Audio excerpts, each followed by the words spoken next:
bilang, ih ini teman-teman dinas PMD kenapa bahas posyandu, apa ini, Ya. apa hubungannya dia dengan mereka ini. Jadi kira-kira apa peranannya kita ini PMD untuk posyandu begitu.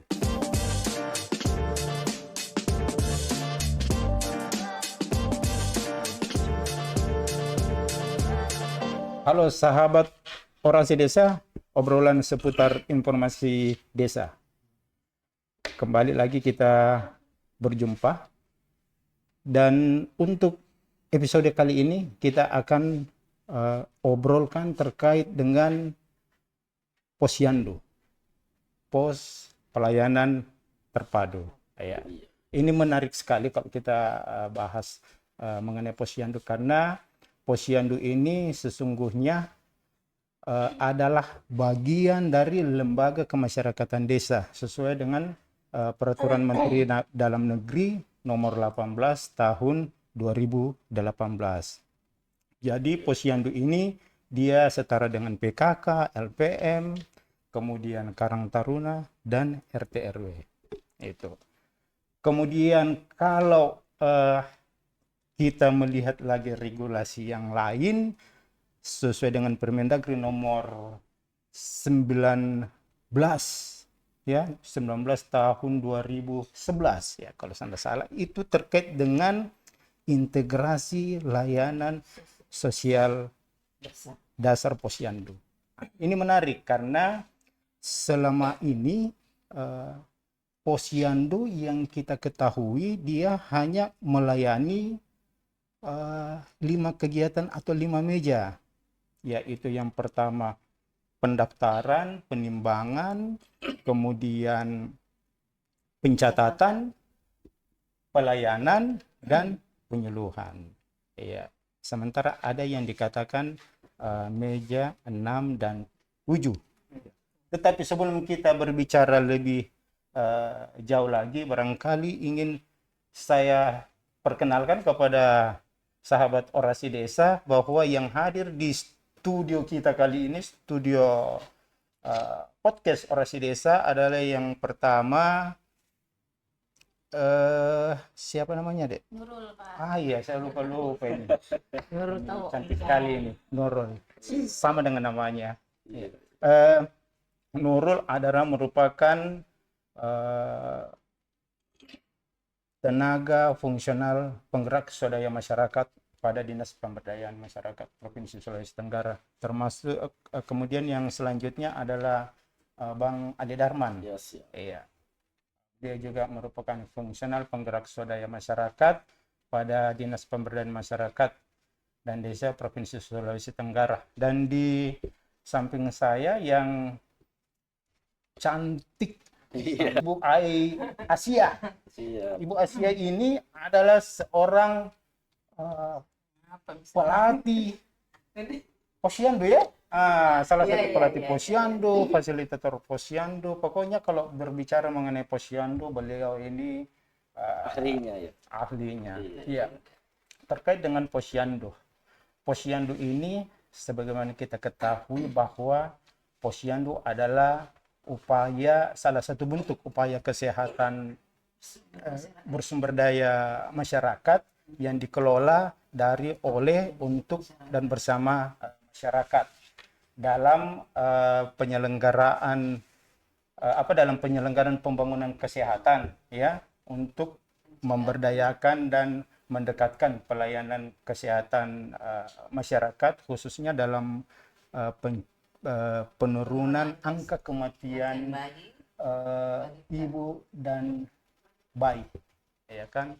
Nah, terkait dengan posyandu ini,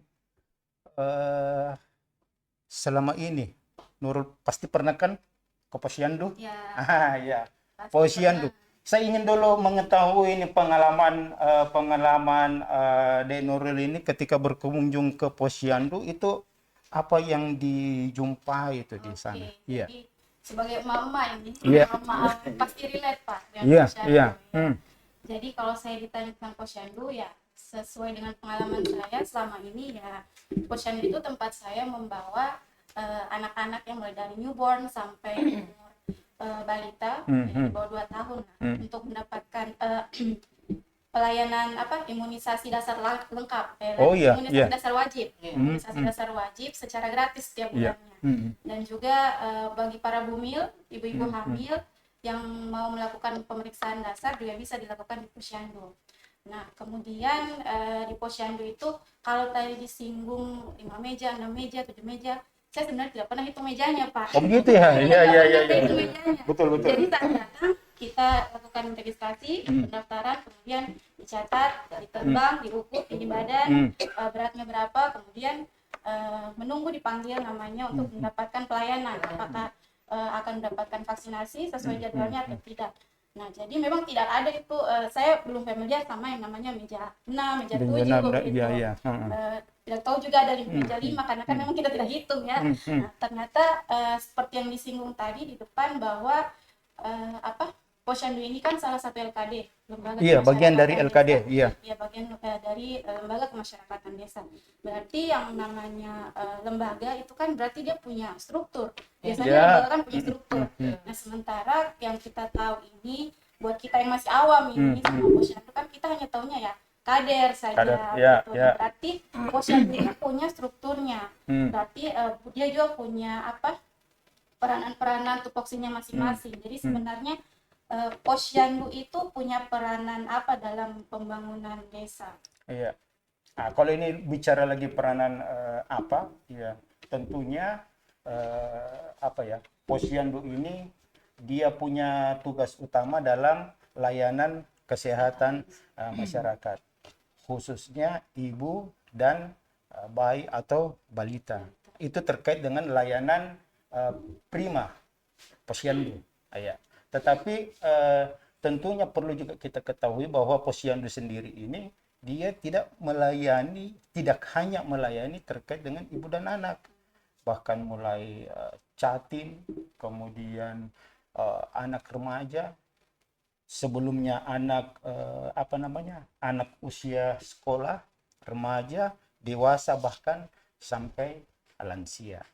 Jadi Iya, bagaimana, berarti Bang? Pak Om Chan, bahwa Posyandu ini tadi sebagai pusat pelayanan kesehatan dasar di masyarakat, apakah memang di sana hanya buat ibu-ibu? Nah, sementara ini saya kira butuh peran juga dari pihak lain. Iya. Katakanlah kita sebagai suami atau bapak-bapak ya. Iya.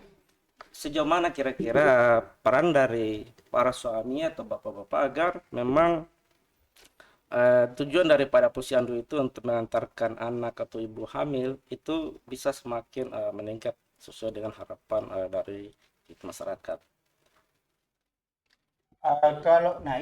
Kalau dikatakan apa peran suami, ya kan? Iya, iya. Apa peranan suami terkait dengan Posyandu ini?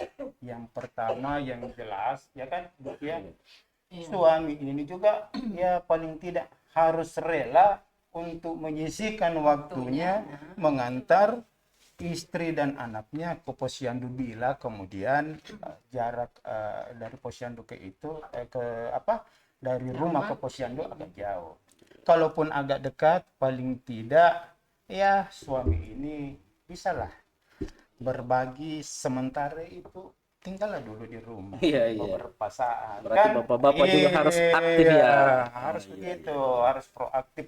Termasuk juga mengingatkan terkait dengan waktu kunjungan ke Posyandu ini. Karena Posyandu ini sendiri kalau untuk layanan primanya ini kan dia sebulan sekali. Dan karena sebulan sekali itu kadang terlupa oleh Iya, ibu-ibu iya. dengan kesibukannya di rumah segala macam, mengurus anak rumah tangga, itu kadang terlupa waktu kunjungan itu. Sehingga kemudian di sinilah peran suami untuk mengingatkan istrinya Iya, agar iya, iya. berkunjung atau datang ke Posyandu pada waktu yang telah ditentukan. Nah, ini terkait dengan kemudian diskusi kita bahwa adanya meja 6 dan 7, ya kan, Ibu Cia, bahwa untuk kita bicara terkait masalah kesehatan itu bukan hanya soal gizi saja, ya, bukan hanya soal gizi, tetapi kemudian terkait bagaimana masyarakat itu bisa mengolah, dia punya apa namanya, alternatif sumber pangan begitu ya. Yang artinya begini, yang saya maksud bahwa tidak selamanya untuk mendapatkan makanan yang bergizi itu didapatkan hanya dari ikan, dari daging, ayam, telur dan sebagainya. Alternatif apa namanya, dalam mengkonsumsi pangan ini bisa juga didapatkan melalui makanan-makanan yang lain, seperti contoh macam kelor. Kita ketahui bahwa kelor itu kan mempunyai nilai gizi yang Iya, cukup tinggi. Iya. Apa namanya, cukup tinggi, termasuk dengan jenis-jenis makanan yang lain. Sehingga kemudian salah satu kegiatan pada meja 6 ini dalam rangka percepatan penganekaragaman pangan ini, itulah kemudian yang ditampilkan. Salah satu kegiatannya itu. Bagaimana? Kan? Puas ya? Baik Om Chan, sebelumnya terima kasih Mas Iya. Chan sudah diundang di podcast Iya. Orasi Desa Iya, iya. Dinas Iya. PMD Provinsi Sulawesi Tenggara. Tadi Om Chan sudah jelaskan terkait LKD, Lembaga Kemasyarakatan Desa, yang di dalamnya ada PKK, ada Iya. Posyandu, Iya. dan LPM Karang Taruna. Di sini karena kita membahas posyandu ya, Ya. tadi kaitannya itu posyandu itu masing-masing sudah mempunyai tugas masing-masing dalam LKD itu, diantaranya kalau PKK, kemudian ada posyandu. Posyandu itu sebagai mitra kepala desa terkait kesehatan masyarakat. Di situ tupoksinya menjelaskan tugas-tugas kesehatan dasar di masyarakat. Pak Om Chan tadi membahas tadi itu yang di meja 6 Meja dengan 6, ya. meja 6 itu kan tadi siapa Ya, siapa? Nurul. Nurul. Adik Nurul tadi sudah jelaskan, tadi itu dia tidak perhatikan kalau meja-meja kan Iya. sesungguhnya kalau yang ada kalau kader itu harusnya mestinya ada sampaikan juga kepada pengunjung atau ibu-ibu yang datang, tak? Atau biasanya juga memang ibu-ibu yang ingin tahu juga pasti tidak tahu itu meja 1, meja 2, 3 apa saja fungsinya. Sementara di meja 6 tadi itu sudah dijelaskan penganekaragaman pangan. Di situ ada kaitannya dengan PKK itu, bagaimana seorang kader bisa menyampaikan atau mungkin mendiskusikan menyampaikan kepada kader-kader yang lain, atau mungkin bisa jadi ibu-ibu yang datang disampaikan kalau bisa ada yang sumber daya alam yang ada di situ bisa dipamerkan, memanfaatkan atau hasil pekarangan rumahnya yang ada di situ, umpamanya kayak contoh-contoh ada sayur-sayuran yang bisa dipamerkan di meja 6 itu. Itu fungsinya di situ penganekaragaman pangan. Oh, jadi Yang di meja 6 itu. setiap bulan itu maksudnya ditampilkan Iya. hasil-hasil tanaman pekarangan rumah yang bisa menguatkan pangan gitu Iya, ya, iya. pangan keluarga. Itu fungsinya di situ di meja Meja 6, Iya. penganekaragaman Iya. pangan. Jadi- Kemudian di kembali ke meja 7 kembali nanti di situ untuk meningkatkan usaha ekonomi keluarga. Jadi ada hasilnya nanti ya dari meja 6 itu bisa diolah nanti, semuanya di sini contohnya kayak sayur. Jadi nanti di sini di meja 7 itu bisa diolah jadi apa? Kalau di sini buah-buahan semuanya kayak pisang. Jadi nanti di meja 7 itu bisa diolah jadi kayak Keripik, keripik. kemudian dijual gitu, bisa menghasilkan ini Iya. ekonomi Iya. Iya. Jadi keluarga. intinya begini. Jadi sebenarnya di meja 6 dan 7 ini dia mendukung kegiatan-kegiatan di layanan prima meja 1 sampai dengan 5 itu. Iya. Di mana meja 6 untuk memastikan bahwa ibu dan anak ini dia bisa mendapatkan atau mengkonsumsi makanan yang bergizi sesuai dengan apa yang telah disampaikan oleh kader-kader posyandu ini, dan dia mendapatkannya juga dengan cara yang lebih mudah.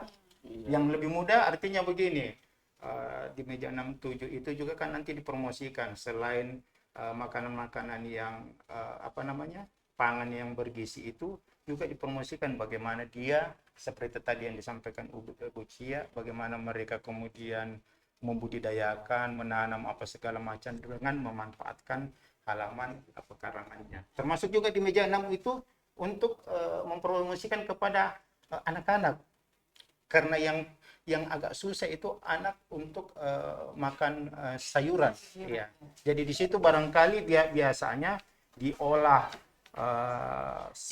sayur-sayuran atau apapun itu diolah menjadi makanan camilan yang berbeda barangkali bentuknya yang lebih menarik sehingga anak-anak kemudian mau untuk mencobanya, mengkonsumsi. Iya. Saya barangkali tertarik tadi, Om Chan, terkait meja 6 dan meja 7 ini masih asing bagi saya. Ya. Biasa saya sudah sering mengantar anak istri saya ke posyandu. Ya. Tapi aktivitas yang saya lihat biasa itu hanya seperti yang disampaikan oleh Bu Nurul tadi. Hanya ada beberapa aktivitas seperti pendaftaran, kemudian pemeriksaan, pengukuran berat badan, kadang-kala tinggi badan, kemudian pemeriksaan kesehatan, dan penyuluhan itu juga sedikit. Iya. Nah, terkait tadi meja 6, meja 7 ada penganeka-ragaman pangan tadi. Ini di sana sebenarnya yang bertugas dari mana saja? Apakah memang dari petugas kesehatan yang hadir, ataukah dari kader itu sendiri, atau mungkin juga melibatkan OPD atau pihak lainnya? Iya. Pak Chan?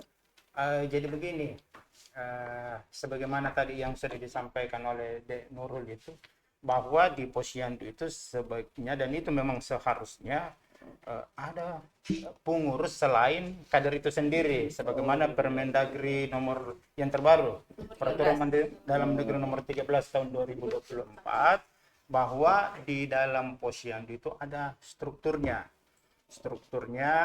ketua, sekretaris, bendahara, termasuk bidang-bidang sesuai dengan kebutuhan. Pengurus inilah yang kemudian mengidentifikasi terkait dengan kebutuhan untuk mengadakan pertama ini meja 7 ini dulu, mengidentifikasi jumlah ibu hamil, termasuk bayi balita, termasuk mengidentifikasi kader yang mau ikut secara berpartisipasi secara sukarela, termasuk juga keadaan lingkungan setempat di tempat itu. Setelah melakukan identifikasi, kemudian pengurus posyandu ini sendiri dia mengusulkan kepada desa melalui tim pembina posyandu yang ada di desa. Tim pembina posyandu yang ada di desa. Setelah itu usulan itu ditindaklanjuti ke Pokjanal, ya, kelompok kerja operasional posyandu pada tingkat kecamatan. Di Pokjanal inilah yang kemudian menindaklanjutinya ke atas sampai di kabupaten. Nah, hasil tindak lanjut dari usulan pembentukan meja 6 dan 7 ini kemudian setelah kepala desa tentunya ada mengeluarkan semacam surat keputusan terkait meja 6 dan 7 ini yang ada pada posyandu. Nanti itu kemudian diintervensi oleh OPD teknis terkait. Iya. Bisa dari pertanian, perkebunan, dari dinas sosial, Berarti bisa dari pihak lain, Pak. Iya, sebaiknya. Iya, ada keterlibatan. Bahkan kalau di Permendagri yang terbaru ini, itu juga turut melibatkan dari dinas PU, dinas perumahan, termasuk Linmas, itu juga dilibatkan. Ya, karena persoalan kesehatan ini dia itu kompleks. Dia kompleks. Dinas PU atau di perumahan itu barangkali terkait dengan sanitasi, ya kan, supaya kita atau warga itu terhindar dari yang namanya penyakit muntaber, ya kan, yang penyakit yang selama ini cukup banyak dijumpai di masyarakat, dan itu juga merupakan bagian dari ancaman bagi anak-anak jangan sampai mereka terkena stunting gitu. Jadi kalau terkait siapa-siapa saja yang terlibat di dalam kegiatan meja 6 dan 7 itu OPD teknis Oh, Ada yang terlibat, iya, iya. iya. Dengan Berarti- adanya OPD atau siapapun terlibat. yang mau berpartisipasi di situ ya boleh saja. Oh iya, iya. Ternyata memang kalau seperti itu tadi bahwa posyandu ini tidak hanya bersifat pelayanan, tapi di sana juga dengan meja penyuluhan tadi misalnya atau meja 6, di sana juga bisa terjadi fungsi-fungsi pencegahan. Iya, Misalnya Iya, tadi betul, terkait betul sekali. stunting Iya. dengan kemudian penganekaragaman pangan, kemudian juga kaitannya meja 7 tadi ekonomi ya Bu ya. Ini saya kira mungkin kita masyarakat ini harus kita sosialisasikan agar meja 7 ini bisa diaktifkan karena kalau saya lihat ini potensinya kaitannya dengan peningkatan ekonomi masyarakat ini Iya. sangat bagus. Yang tadinya mungkin tidak ada nilai ekonomi ya terkait mungkin kerajinan tangan masyarakat berupa jualan-jualan atau apa, tapi kalau kemudian ternyata itu bisa tersampaikan kepada masyarakat di desa, saya kira ini bisa memicu juga untuk perkembangan usaha-usaha yang ada Iya, di betul. desa. Iya. Iya. Betul, karena dengan adanya juga dengan Permendagri yang baru ini, semoga mungkin nanti para kader bisa mungkin mensosialisasikan kepada masyarakat supaya bagaimana kalau ada apa-apa yang ada di sekitar rumahnya bisa dia pergunakan, kemudian dia tampilkan nanti di meja 6 pada saat pertemuan tiap bulannya, dan di meja 7 kalau dia kelola dengan baik bisa dia berfungsi dengan baik, Oh, bisa iya. menghasilkan kan. Iya, iya. Ternyata memang posyandu itu sangat luas ya, Iya. untuk kegiatannya, tidak hanya kesehatan, dia juga ada perumahan, Iya, healthcare iya, gitu. iya. Kalau kita lihat di Permendagri yang baru. ada keamanan, Iya. sosial, Iya. Tertib 5. Iya.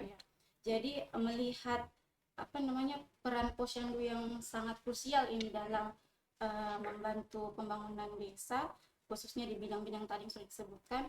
Apakah sebenarnya kader dan posyandu ini sudah mendapatkan semacam kayak pelatihan atau pengembangan kapasitas secara reguler begitu untuk menunjang tupoksi-tupoksi mereka? Kalau yang selama ini yang saya ketahui ketika biasa kami dengan Bu Cia ini ke desa-desa, kalau terkait dengan pelatihan atau peningkatan kapasitas, kalau khusus untuk tugas-tugas di dalam melakukan kegiatan khususnya di meja pelayanan meja 1 sampai 5 itu sudah yang dilakukan atau difasilitasi oleh teman-teman dari kesehatan, dinas kesehatan. Cuman memang persoalannya adalah kader ini masih ada juga yang belum dilatih terkait bagaimana mereka mengelola kelembagaan posyandu ini. Ia memanage kelembagaan, karena tentunya yang namanya kelembagaan dia kan harus ada ketua, sekretaris, kemudian bidang-bidang. Nah, pengalaman selama ini yang saya lihat yang ada kita bicara posyandu desa ya, posyandu desa, bahwa yang ada di dalam struktur mereka itu cuman kader, belum Belum ada kepengurusan. iya, sebagian besar yang saya kunjungi itu belum ada yang dikatakan ketua, sekretaris, dan bidang-bidang.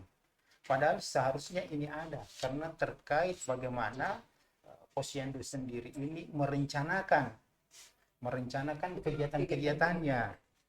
Apa yang menjadi hambatan, permasalahan yang ada di dalam pelayanan posyandu itu seharusnya sudah di mapping oleh pengurus ini, ketua dan sekretaris. Apalagi kita tahu bahwa di desa itu kan ada yang namanya dana desa kan? Iya, dana desa.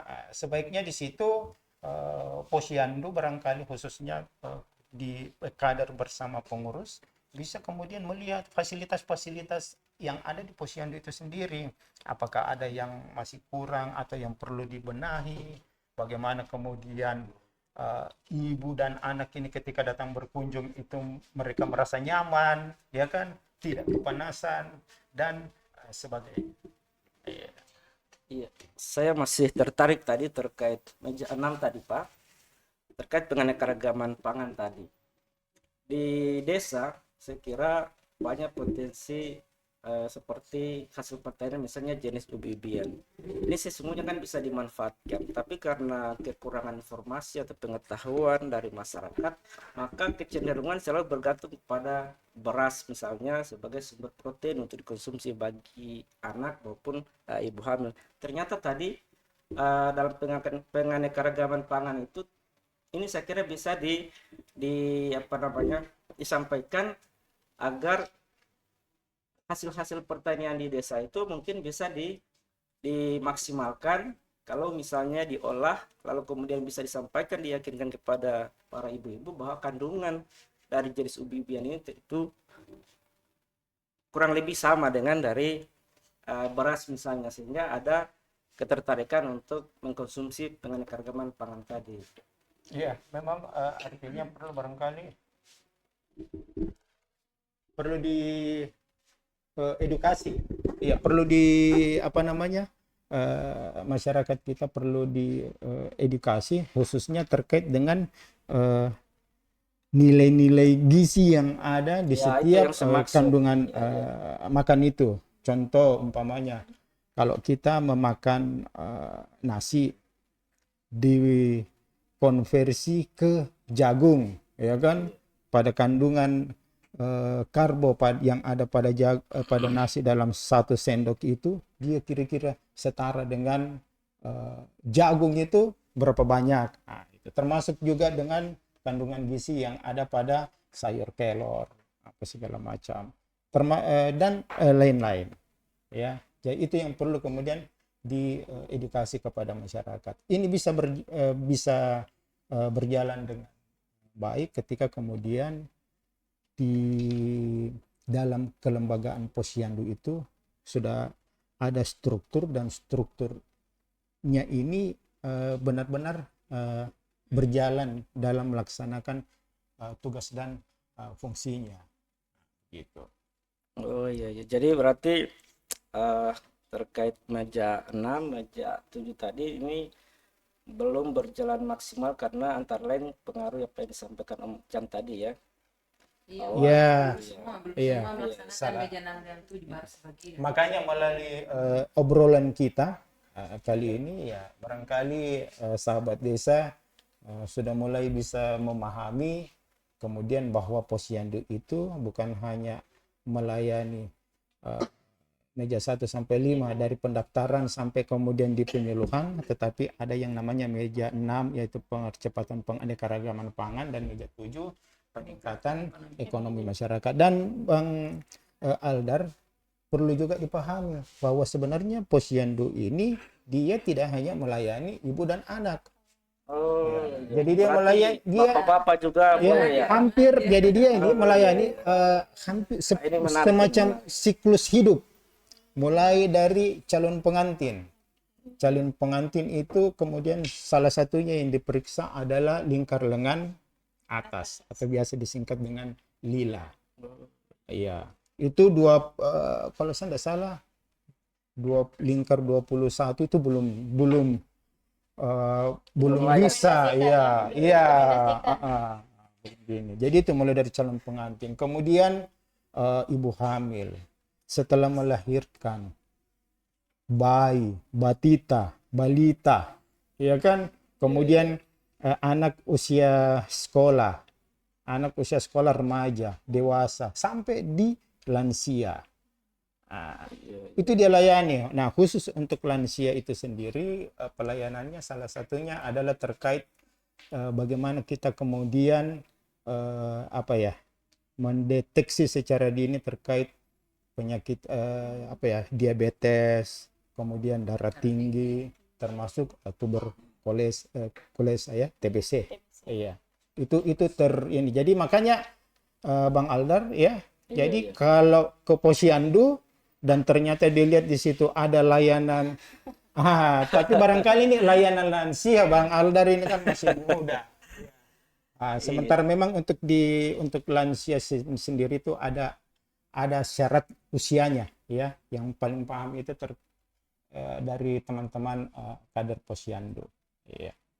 Sehingga kemudian bukan itu tadi, dia melayani sesuai dengan siklus hidup, kemudian pelayanannya juga lebih luas lagi. Jadi dengan melibatkan itu tadi ya, dari Linmas ya, karena terkait dengan Trantip, kemudian PU apa segala macam sesuai dengan Permendagri nomor 13 tahun 2024. Dan yang perlu juga barangkali dipahami oleh khususnya kader-kader Posyandu dan secara umum sahabat orasi desa, bahwa sekali lagi marilah kemudian kita manfaatkan yang namanya dana desa ini. Dana desa ini agar kemudian sebagian dari dana desa itu barangkali bisa dialokasikan untuk kegiatan-kegiatan Posyandu. Ya. Dan mekanisme untuk penganggarannya itu sudah ada tahapan-tahapannya.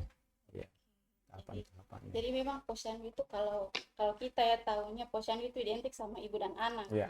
Hanya ibu dan anak, ibu hamil gitu. Ya. Ternyata mulai dari calon pengantin, Ya. PAUD, usia dini, kemudian remaja, balita, semua itu bisa menjadi sasaran edukasi, Betul. pelayanan untuk posyandu. Nah, satu mungkin ini Pak, kita kan dinas PMD, dinas kemudian masyarakat dan desa. Nah, apa peranan kita ini dalam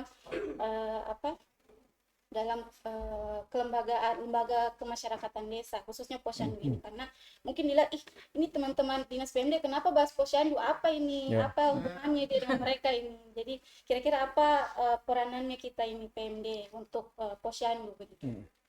Bagaimana, Boy? Oh ya. Jadi begini, sebagaimana tadi di pembukaan saya katakan bahwa Posyandu ini adalah merupakan bagian dari lembaga kemasyarakatan desa atau yang disingkat LKD sesuai dengan Peraturan Menteri Dalam Negeri Nomor 18 Tahun 2018. Karena Posyandu ini adalah merupakan bagian dari binaan desa, tentunya kita juga sebagai unsur dari dinas PMD juga mempunyai kewajiban untuk melakukan pembinaan-pembinaan kepada kelembagaan, khususnya salah satunya Posyandu ini. Yang kita ingin seharusnya yang kita perlu lakukan pembinaan itu terkait dari bagaimana mereka mengelola kelembagaan Posyandu itu sendiri. Bagaimana kemudian mereka mempunyai program yang inovatif dan kreatif yang dilakukan oleh pengurus. Paling tidak sesuai dengan Permendagri yang baru, bagaimana kemudian kelembagaan Posyandu ini ada pengurusnya. Setelah ada pengurusnya, mereka ada program kerjanya. Iya. Kemudian kita ingin agar pengurus ini mampu memanfaatkan dana-dana yang ada, khusus dari dana desa, ya kan? Karena selama ini Posyandu kan mereka mengeluhkan bahwa mereka iya terkait dengan bagaimana melengkapi fasilitas apa segala macam itu barangkali oleh pengurus ini bisa memanfaatkan dana itu melalui dana desa. Nah, ini juga yang perlu kita berikan edukasi kepada pengurus-pengurus Posyandu itu, termasuk juga kemudian bagaimana Pokjanal ini bisa berfungsi dengan baik, khususnya Pokjanal yang ada pada tingkat kecamatan dan kabupaten. Termasuk juga tim pembina Posyandu itu sendiri. Jadi tugas dari PMD ini cukup banyak ya dan kompleks ya. Tapi kita step by step kita melakukan pembinaan itu. Baik ya teman-teman sekalian, bahwa sebenarnya asik sekali nih kalau kita obrolkan terkait dengan Posyandu. Iya, karena sekali lagi selama ini yang ada di pikiran kita, khususnya tadi yang dikatakan oleh Bang Ali Darman, bahwa Posyandu itu hanya Identik dengan ibu dan anak. ibu dan banyak hal anak. Ya, termasuk Nurul juga mengatakan bahwa Posyandu itu di meja 1 sampai 5 saja. Ternyata banyak hal yang bisa dilakukan oleh Posyandu dalam rangka mendukung pelayanan kesehatan di desa. Ya. Baik, Ya, terima kasih atas kehadiran teman-teman Nurul, kemudian Bang Ali Darman dan Cia dalam podcast Orasi Desa ini. Semoga suatu saat kalau saya panggil lagi kita berkumpul, Iya, siap. semoga siap untuk hadir dan kita bincang-bincangkan lagi apapun itu terkait dengan desa. Ya, baik sahabat Orasi Desa, mari kita wujudkan obrolan ini menjadi kenyataan.